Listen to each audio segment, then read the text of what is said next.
Good evening, ladies and gentlemen. Welcome to Atlantic Bushcraft Adventures. Tonight we are on episode 370, and we thought we'd have a little debate over a topic that I've been talking to with Ben here for all of the last 10 minutes. So he's good to go. He does have an idea of what we're talking about here, but we did kind of find out that maybe we look at this in a little different manner, and maybe we can get the creative juices flowing for you folks out there too. And the topic that I wanted to talk about tonight was, as I was telling Ben, something that I was talking about at work, and it just kind of snowballed out of control here. But to be fair, there was another bushcrafter that talked about this that came up on my feed, and it was the one that gave me the encouragement to come on and want to talk about it ourselves. And if I can find that original video, I will link back to it to give them full credit, because I can't remember who did it. I'll have to go looking.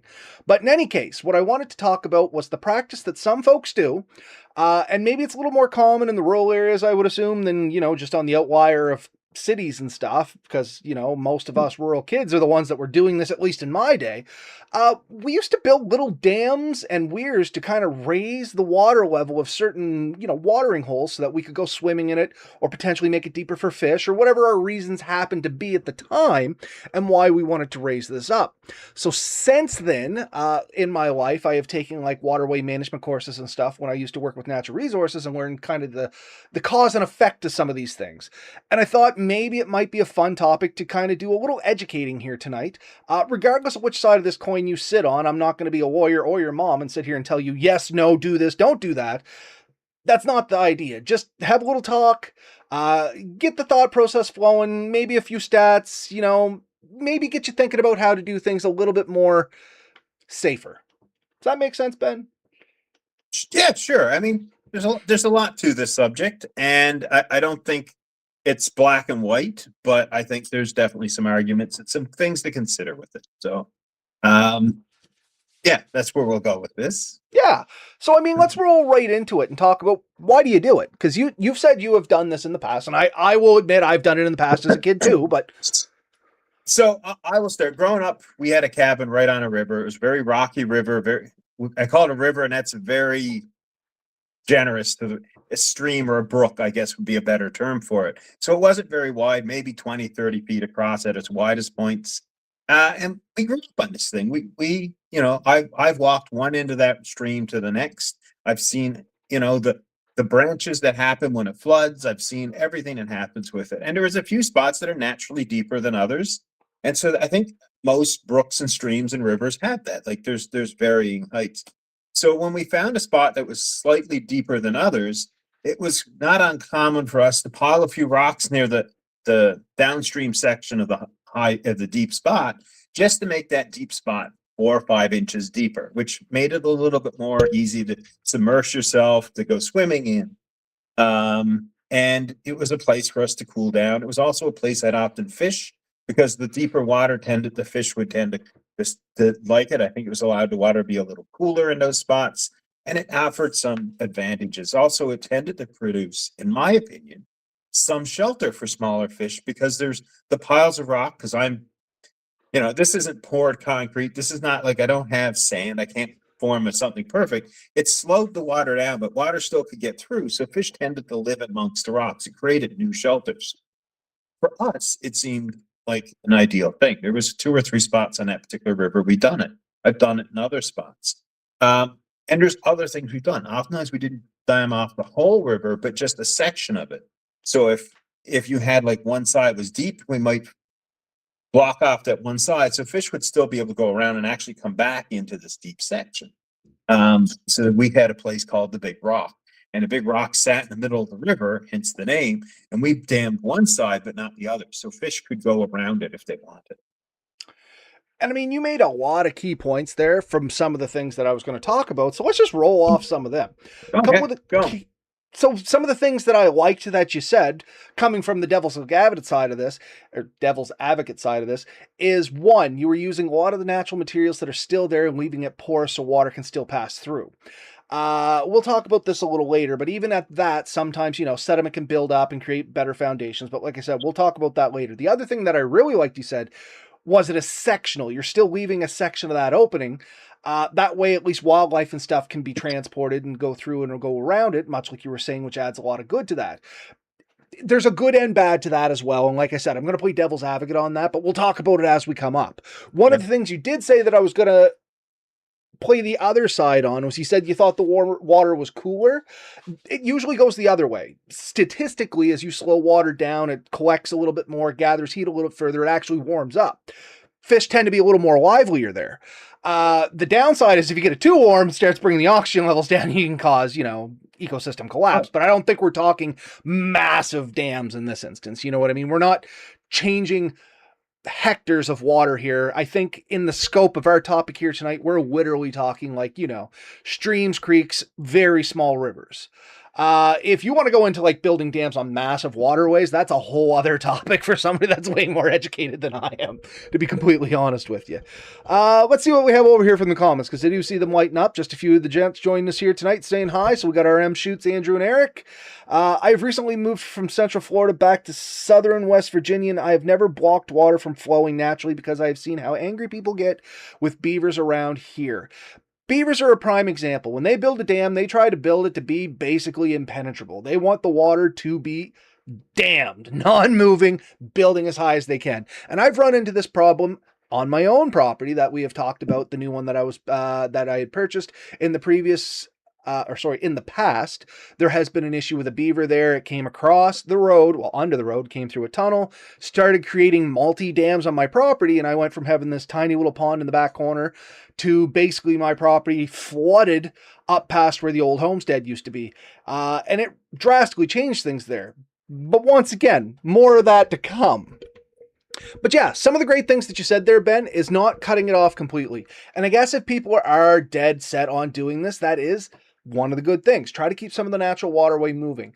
Just keep in mind, if you're slowing water down in one side, you're going to speed it up on the other side. So if you are going to be doing this, try to do it around rockier areas and things like that. And once again, before we go too far down this rabbit hole, I guess, check your state, province, country, whatever laws and regulations about managing or modifying waterways.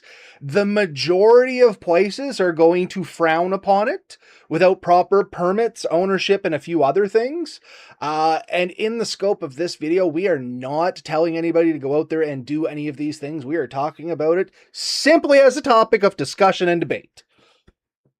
yeah, for sure. I mean, honestly, I think most places are not going to allow you to do it. The fact is, but it does happen. And I think that there are many things we do in the river that are much, much more destructive than that. And so that's something to keep in mind too. Like, yes, when you change a river, it does affect the wildlife. It affects things that are in it. But my kind of counter argument to all this stuff is anyone who spent time near a river, and I've spent a lot of time near a river, and through multiple seasons, is rivers are constantly changing.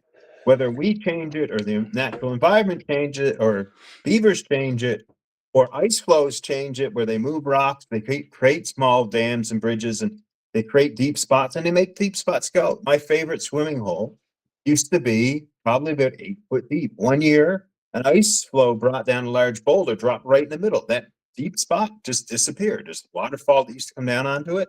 Now you can walk right up to the waterfall, where before you'd almost drown before you got to it. It definitely changed it. And this is kind of my point, is that rivers change constantly. I am fully against somebody bringing mechanized equipment to do this. I've seen people bring excavators down and stuff like that and hollow out, like dig up this big section of the river and then dump it on the other side to create a truly big, deep spot. That's going to cause a lot of problems. It puts a lot of silt into the water.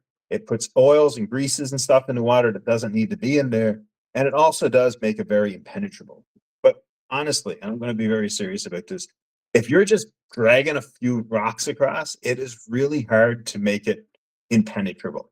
In fact, for the most part, when I've tried to do this, the water simply grazes to a certain point and then goes over. And it seems to be a very similar thickness and depth, just a little higher. Maybe it's a little faster, but it's not the fastest spot on that river. So I don't think fish can't get over it or through it or around it. And that's the thing. Everything in moderation to a degree. And that's kind of where I want to talk about this topic, because you and I both know we're not going to stop people.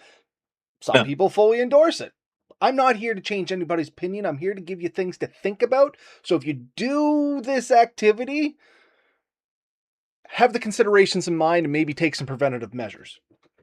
Yeah.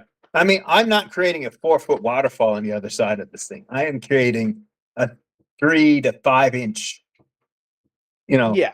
And difference that's a in height. water shelf more than anything. And that is one of the big things is location. Don't just jam these things in anywhere. Look No. around, see what's coming downstream.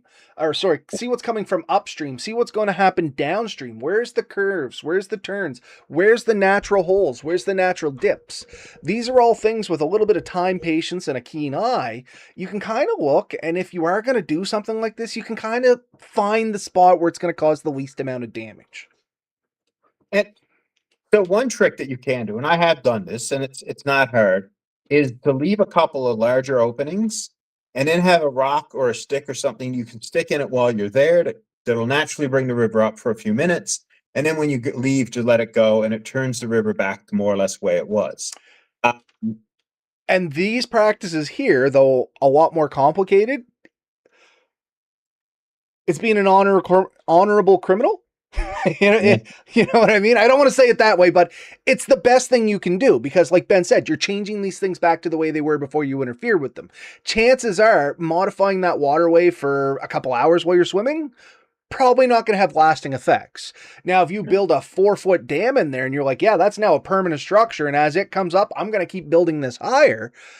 That's where some of the issues come in. And that's a lot like how beavers build dams. As the dam starts becoming too low, they increase the size. It's almost always trying to expand the waterways with a beaver. And if you get to yeah. that point, that's where things get really detrimental really fast. So we did it in local swimming areas where a lot of people went. We came and went. Here's the things that I would like to throw out there that are probably much more destructive that a lot of our listeners probably do themselves. One, drop any type of chemical into the river. And this includes, but definitely not limited to, soaps, shampoos, conditioners, dish liquids, any type of oils, your sunscreens, and your fly detergents and air, like repellents and stuff. All this stuff can be harmful to the water.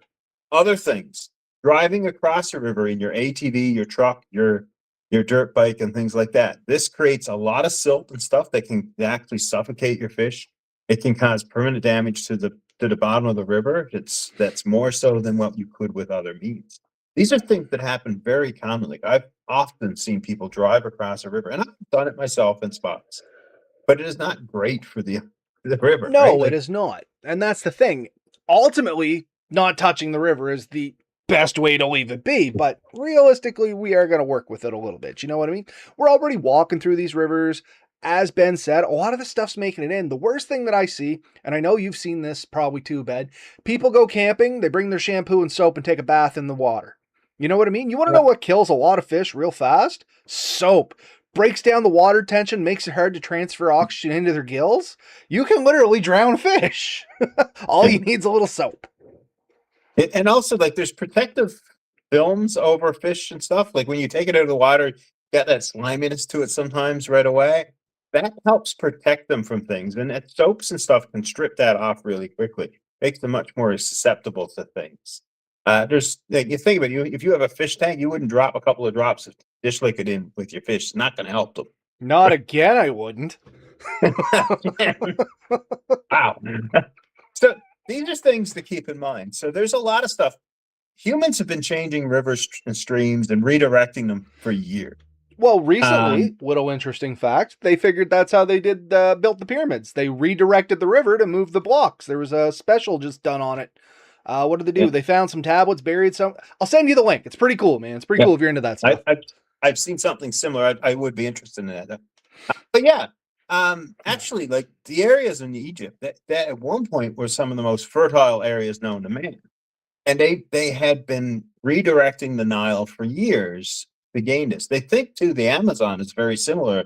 That the natives that lived around there had used the Amazon to turn that into a very much a natural garden or an unnatural garden that they've created. So they redirected and done this, but they did it in a way that really helped the environment. And it's still producing, foods and stuff today based on what they did. So this is possible if you go to anywhere like the prairies, like, the center of most of North America, those rivers have been used and are still today being used. And even the West Coast, like the dams that we exist, are oftentimes created to provide irrigation to farms and provide power and all that. These are much more destructive than what me and you can do with our hands and moving a handful of rock, Yeah, right? no. And that's the thing.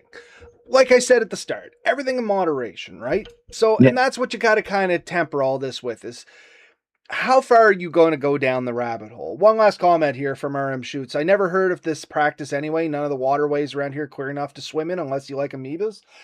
I gotta say, most of Canada here, it's pretty clean rivers. You know what I mean? Most rivers here, I wouldn't hesitate to jump in and go for a swim. There's the odd one I may hesitate, but it's few and far between. Uh, yeah, I mean, the Shuby River in Nova Scotia is kind of murky and dirty. But it's In only my natural silt. It's nothing Yeah, bad. You know what I mean? no. But the river I grew up on in Newfoundland, those are crystal clear and mostly going over rock. And here's the thing: a lot of these barriers, I never built anything that's more different than what naturally happened in other spots in that river, right? Yep. So I think what you have to think about is what naturally happens in the river. Trees fall in the river all the time. They create temporary dams that could last years sometimes, right? Do know that they naturally change all the time. And we do have to, it is a resource. It is a natural part of the environment. And changing it too much or too suddenly can cause irreparable damage. It really can. They're trying to repair rivers here in Canada and down in the States, I know too, to reintroduce fish that they've completely wiped out in spots. Because over the years they built roads across them, they put culverts in, or they just drove over them, and it caused so much damage the fish population either died or became highly damaged. They are trying to fix this. We do have to treat these things well. That being said, like you said, try not to block off an entire river. When you do put these blue walls up, don't build them very high. Don't build them super tight. I mean, water still has to flow. Everything that goes into that pool still has to come out. It's going somewhere. It's either it goes up for a little while, but then it comes over. If you dam too much, you may redirect the river altogether. Rivers do sometimes do that, and that can cause, like, you don't know where it's going to go. Then it could wash Water out. has to go somewhere, and it's always going to go downhill. Where's the new downhill you just created? Yeah, I mean, we've had rivers that there's a river that actually normally went east of the Rockies, and then it because of a landslide, it now goes west, or vice versa. I can't remember which. There are rivers that actually switched basins, like moved water from one area where it always went to now it went the other. So it literally used to go to the Atlantic, and now goes to Pacific, or vice versa. I can't remember which way it went. Huh. That would be a massive difference. Like, all the wildlife that used to live in that river is now going to a totally different ocean. It has access to a totally different That'd ocean. screw up spawning fish that were trapped in the switch. Yeah, right. So things happen. Yeah, no. Right? And on that topic, just because we're coming up on 18 minutes here, and I don't want to push this topic too long, but let's talk about some of the things that can go wrong. Because we have discussed, we can do this. Legality aside, I'm not telling you to do it. We're saying it happens. You know what I mean? But what are some of the things that can go wrong? Like Ben said, sometimes you're switching complete ecosystems. In that instance, that's pretty extreme. The water went from one ocean to the other. But I mean, realistically, depending on how big you make a dam, you may divert a small stream into a river that it never actually went into before if you actually shut down the flow of water. And well, what does that mean to me? If you look down in the States, and this is where this becomes a little bit more prominent with some of the irrigation techniques they use, you'll get invasive species fish that weren't in waterways that are now in those waterways, and they wreak havoc on the native fish to those waterways. And yeah, sometimes you can have a couple rivers apart, you will have different species of fish that don't actually go in between each other because they have slightly different my fan just died, and it's way too hot in here for that. They do have different needs and natural predators and things like that. So it is something to be aware of. Along those lines, too, and I hate to say this because I am going to be speaking a lot of negative here for a second, but I promise there is a silver lining. Aside from that, raising the water level, once again, depending on how much, a lot of vegetation and stuff like that, and soils and stuff that aren't naturally saturated with waters are now going to be saturated. So it could lead to erosion depending on how bad it gets. You could flood out some vegetation and trees and things like that. But once again, you can kind of mediate that too. And something Ben was leaning on here, and I'm looping around back to it now because it popped in my mind, is if you're raising water levels, look around to see what the natural high water level is and try to stay within those tolerances. Because if the water naturally comes up to that height, something just banged on the side of the house. Anyway, wildlife. If something naturally raises up to that level, even for a few months a year, if you bring it up there temporarily, it's probably going to have a lot less negative effects than if you skyrocket over what it's naturally used to. Once again, Yeah. in moderation. And I don't think anyone I ever created came anywhere near the high water mark, right? All we were doing was, approaching the highest point so that we could eke a little bit more coolness, a little bit more enjoyment out of those little streams. Uh, and like I said, we fished both sides. I've never seen any indication any ones that we built prevent a fish from getting from one side to the next. I really haven't. Uh, that being said, yes, we can overdo it. Moderation, a little bit of consideration. What I have seen, and so this particular river I'm thinking of, it had a fork that only happened when the river was as high point. And I used to walk down that forked river because it's a dry riverbed, probably 330 days of the year, and Okay. it's a cleared out riverbed for 2 or 3 months in the spring when it's flooded and it goes down and it just keeps it pretty clean. Is in those riverbeds there were small pools that would be left and they would last most of the year. And I'd often find small fish and insects and whole ecosystems surviving in these little pools.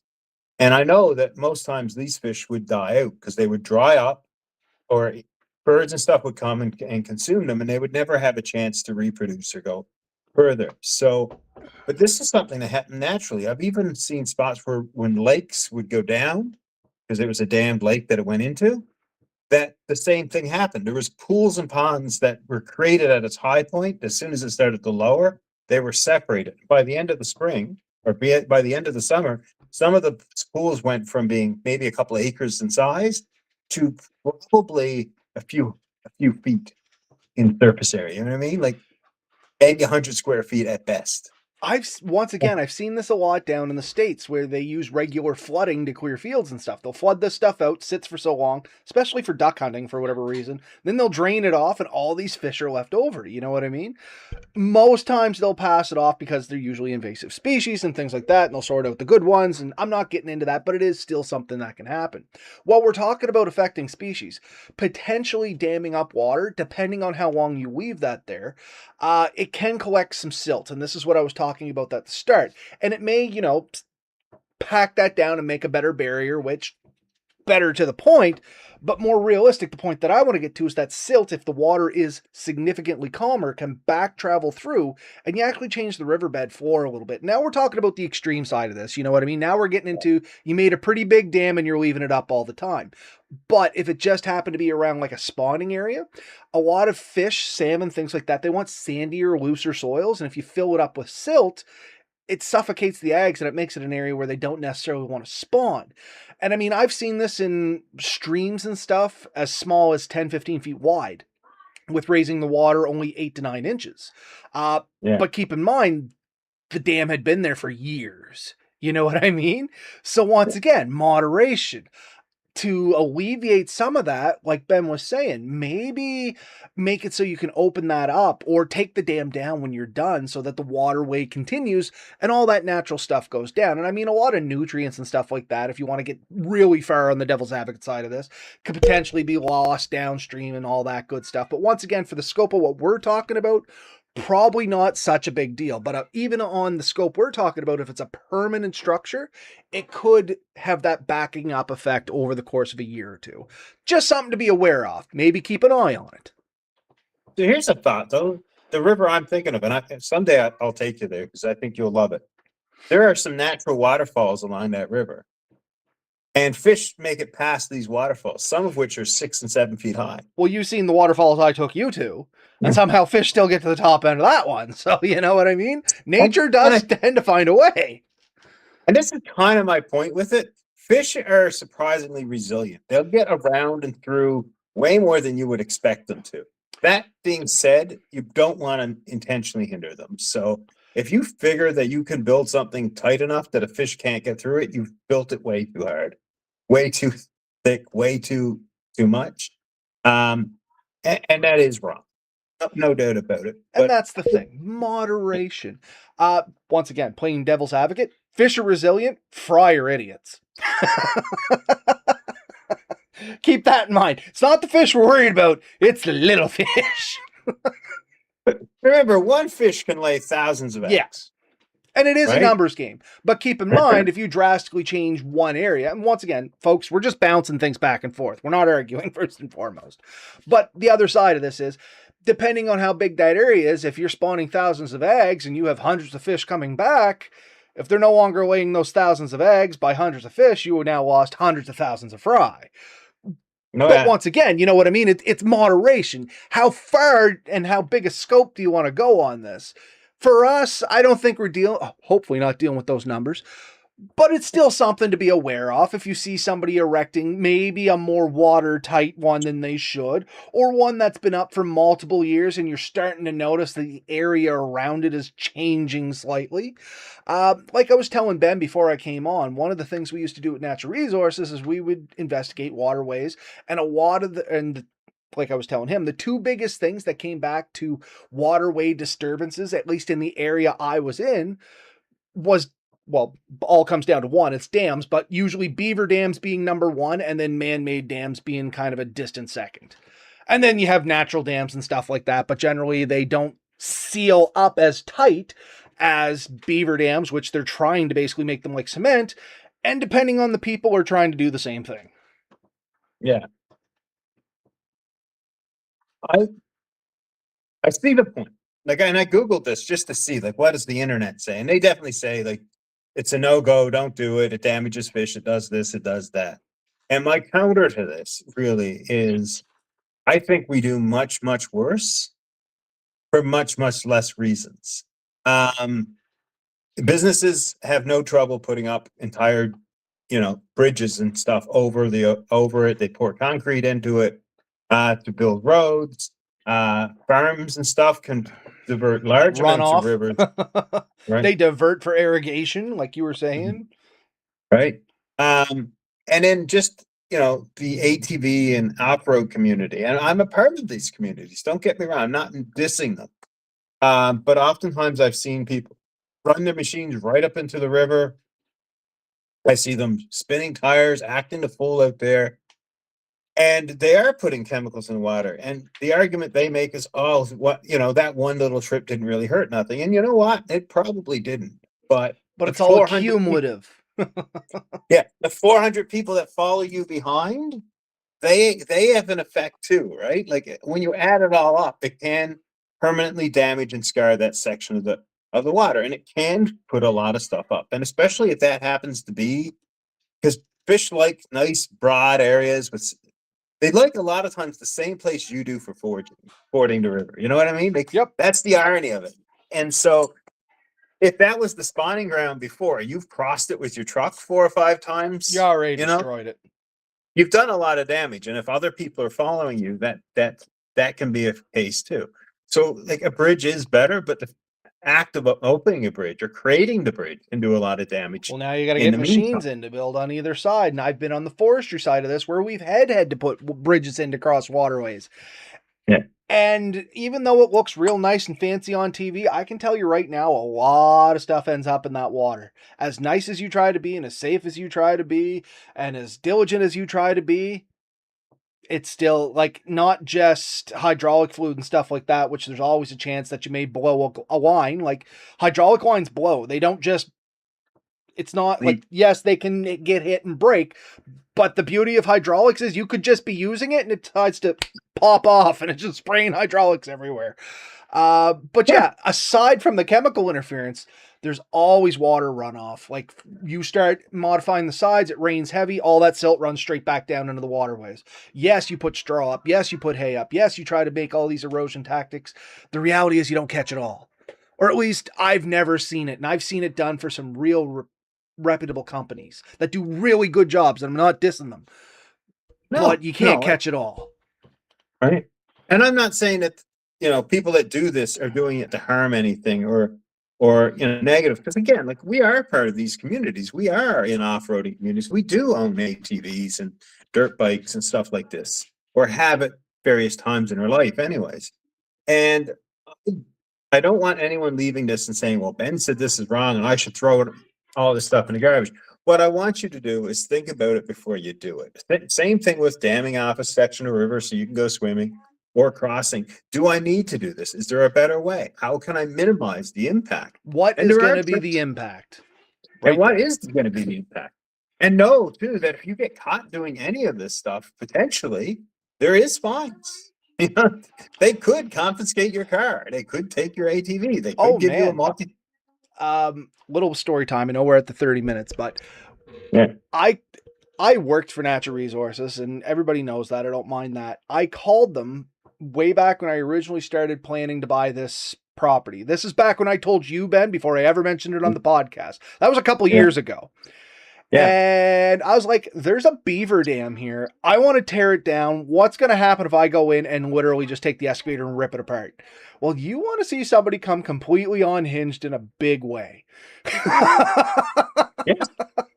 And rightfully so, but I'm like, the waterway doesn't go into a river. It doesn't go anywhere. It's a natural swamp at the back that collected at a pond on my property, and a little bit of runoff used to go down behind the property through a culvert into somebody else's property into their pond, and then the runoff from there, best I know, soaked into the ground and went into the water table. You know what I mean? Mm. Their point was, well, what happens when you release all that water? Where's it going to go? I'm like, well, naturally where it's supposed to go. But yeah, once it's at capacity, where's it going? I'm like, well, I called up the neighbor, their pond's at the back of their property. They said, oh, it'll just overflow a little bit. Well, where does the overflow go? Well, I don't know. That's their property. Well, it goes downhill, which goes directly into the river. And you know what I mean? Once you start piecing things together, it's like, oh, okay, there is a bigger scope. I knew this anyway. I was trying to get Steve riled up, but it was fun anyhow. But yeah, funny enough, in Nova Scotia, there is times when you can remove beaver dams. You do got to get permits and stuff like that. It's at a specific time of year when they're not spawning and they're not active and things like that. And generally the water's the lowest. I'm not telling people how to do it. Go ask your local places. They'll give you the proper way to do it and the permits and how to get it all done. The other flip side of this, and is in Nova Scotia, for a business, if you have to move a waterway or alter a waterway, the general rule of thumb is for every square foot you alter, you have to recreate 2 additional square feet of equal waterway. That's the business side of things. So if we're putting a bridge in, for instance, and this is old information, I don't know if it's still, but at the time, if I had to put a waterway in, or if I had to trudge a swamp or something like that, I'm like, oh, there's a 40-foot swamp over there. It's not very big. I'm going to drain it off. They're like, yeah, okay. If you're going to drain that off, first of all, here's all the permits you need. And now you got to go make 2 swamps of equal size. And you're kind of like, well, that's kind of backwards productive, isn't it? And they're like, that's just the way it is. So once again, check into your local laws and regulations. If you want to go down the legality way of doing these things, if you got something on your own property that, literally needs waterway management, there is ways to do it correctly within the confines of the law, getting the permits, but there's regulations and stuff that govern that. Once again, we're not so much talking about that. We're talking about, what you shouldn't do, but you're most likely going to do anyway. So if you are one of those folks that points the finger at authority and is like, nope, not in my backyard, I'm going to do what I want, think about what the risk is. What is the impact going to be? And we talked about a lot of that stuff. And you know what? It can be mediated. Don't be a jerk of jerks. If you're going to do something, do it right. So I don't know if you know this. I think you probably do. Throughout North America, and it varies from location to location, the natives, the Native Americans often created fish weirs where they would focus fish into a certain area and be able to better harvest them. This is not a new concept. Slightly altering a river to our benefit is not new. It's been happening around the world since the beginning of time. Absolutely. We are more sensitive to it now in a lot of ways, but we're also more regulated. For years, if you had access to a river, you could do whatever you want. Nobody was really going to stop you. Now they are probably going to stop you. You could get fined. You could face serious consequences. When I did tree trimming, we used to clear power lines and stuff. we weren't even allowed to clear the power lines near the rivers. So when it went over a river, we had to leave, I think it was 150 feet on either side of the waterway, untouched. We couldn't go in and do anything with it. That was a special permit. That was extra work. We protect this because it's so vital to the rest of the environment. Waterways are essential to a healthy environment, a healthy ecosystem, and healthy wildlife. So that's something to think about. Not everyone out there that's doing things is damaging it. A lot of people are doing way more good than they are bad. But I do think it's really important that we all think about what we're doing and take care of it, because once these resources are gone or destroyed, they don't necessarily come back. They don't necessarily recuperate, or at least to the level they were before. 100%. And you know what? Seeing we're at 35 minutes, I think that's a great spot to end it here tonight. That is a great final thought, Ben, from the person that was on the opposite side of the room at the start. Kind of sum it up at the end is real nice. And that's the thing. It's just two sides of the same coin. The only reason I have my bias, I worked with it a little bit. It's just how I feel. I still know what's going to happen. If you're going to do it, just do it right. You know what I mean? Yeah. All right, folks. I think that's it for tonight. Like I said, that last thought's perfect spot to end. Any last words you want to put in there, Ben, or is that kind of the icing on the cake as is? Nah, just get out there and have fun, guys. Throw up a hammock, enjoy just sitting by the side of a river. There's not much better in this world than a beautiful river and a nice sunset. So get out there and have fun. Night, folks. We'll see you next week.